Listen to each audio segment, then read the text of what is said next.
نحمده ونصلي على رسوله الكريم اما بعد قال النبي صلی اللہ علیہ وسلم المسلم من سلم المسلمون من لسانه ويده۔ عزیزان ملت، فرزندان توحید، عجیب ماحول بنا رکھا ہے۔ آپ گھروں کی چھتوں پر، مکانوں کی چھتوں پر، حتیٰ کہ مسجد اور مدرسوں کی چھتوں پر بہت سارے ہمارے بچے بلکہ نوجوان تک پتنگ بازی کے اندر پتنگ اڑا رہے ہیں، اور اس پتنگ کے اندر مال کا بھی نقصان ہے، جان کا بھی نقصان ہے، مال بھی ضائع ہوتا ہے، وقت بھی ضائع اور برباد ہوتا ہے۔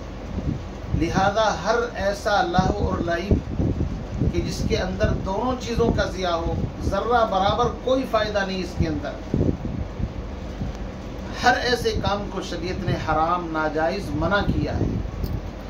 کتنے مسلمان بچے ہیں جو اپنا قیمتی وقت، قیمتی سرمایہ چھتوں کے اوپر کھڑے ہو کر کے پتنگ اڑا رہے ہیں، بلکہ پتنگ کے پیچ لڑا رہے ہیں۔ اڑانا الگ چیز ہے، لڑانا الگ چیز ہے۔ پھر جب وہ پتنگ کٹ جاتی ہے اور اس کے پیچھے بچے دوڑتے ہیں تو کسی کا سر آسمان کی طرف ہے، پتنگ کے اوپر دھیان ہے، کسی کا بے دھیانی کے اندر پیر اوپر چھت سے زمین پر گرتا ہے، اور کسی کا کئی پیڑی نیچے پیر پڑتا ہے، جس کے نتیجے میں بے شمار حادثات پیش آتے ہیں۔ ہر سال آپ نے دیکھا ہوگا کسی کے کان کٹ گئے، کسی کی ناک کٹ گئی، کسی کی گردن کٹ گئی، کسی کا بازو کٹ گیا، کوئی زخمی ہو گیا۔ اور یہ جو مانجھا ہوتا ہے جب زمین پر پڑا رہتا ہے تو پیر الجھ جاتے ہیں، بعض مرتبہ گاڑیاں چلتی ہیں، گاڑیوں کے ٹائروں کے اندر الجھ جاتا ہے۔ الغرض ایک عجیب کیفیت ہوتی ہے۔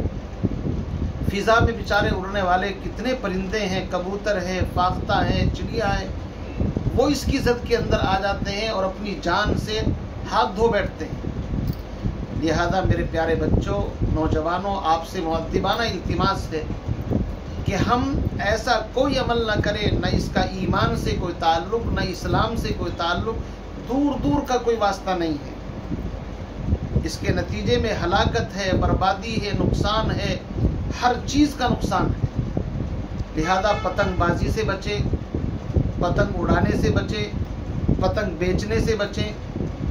کوئی ایسا کام نہ کریں کہ جس سے کسی مسلمان تو کیا کسی جانور یا کسی غیر ایمان والے کو بھی تکلیف پہنچے۔ یہ مسلمان کی شایہ نشان نہیں ہے۔ مسلمان تو وہ ہوتا ہے المسلم من سلم المسلمون من لسانہ ویدہ، اس کی زبان، ہاتھ، پیر، کسی عمل سے کسی کو تکلیف نہ پہنچے۔ پیارے نبی صلی اللہ علیہ وسلم نے ایسی تمام چیزوں سے منع کیا ہے۔ وَمِنَ النَّاسِ مَن يَشْتَرِي لَهْوَ الْحَدِيثِ لِيُضِلَّ عَن سَبِيلِ اللَّهِ بِغَيْرِ عِلْمٍ وَيَتَّخِذَهَا هُزُوًا أُولَٰئِكَ لَهُمْ عَذَابٌ مُهِينٌ۔ تو سراسر نقصان ہی نقصان ہے۔ اس لیے میں دیکھتا ہوں کہ ہمارے یہاں مسجد کے باہر بہت سارے بچے دوڑتے ہیں، اس کے پیچھے کوئی ٹین شیڈ پر بھی چڑھ جاتا ہے، اور پتنگ کو لوٹنے کے لیے ایسی دوڑ مچی رہتی ہے کہ ادھر نماز کا وقت ہے، ادھر ہلہ بازی ہو رہی۔ اس لیے پورا علاقہ سیرم پور، موج پور، جعفر آباد، چوہان بانگر، گھر گھر کے اوپر، ہر چھت کے اوپر کئی افراد پتنگ اڑاتے نظر آتے ہیں۔ دل کو بڑی تکلیف ہوتی ہے۔ اس لیے میں نے مجبور ہو کر کے آپ کے سامنے سوشل میڈیا کے ذریعے سے یہ التماس اور التجا رکھی ہے۔ اور ابھی عصر کی نماز کے بعد ہمارے ایک عزیز کا بھی فون آیا تھا اس تعلق سے کہ آپ تھوڑی سی سوشل میڈیا کے اوپر اس تعلق سے کچھ کہہ دیں، تو ان کی بات بھی ذہن میں آئی، اور خود میرے ذہن کے اندر بھی کہ بھائی کتنا بڑا نقصان ہوتا ہے اس سے۔ اس لیے آپ سے مؤدبانہ التماس ہے کہ ہر آدمی اس سے اجتناب کرے، بچے، اپنے بچوں کو بالکل پیسے نہ دے، ورنہ ماں باپ بھی گناہ کے اندر، اور اگر خدا نخواستہ کسی کو تکلیف ہو رہی ہے اس کے اندر وہ بھی برابر کے شریک ہوں گے۔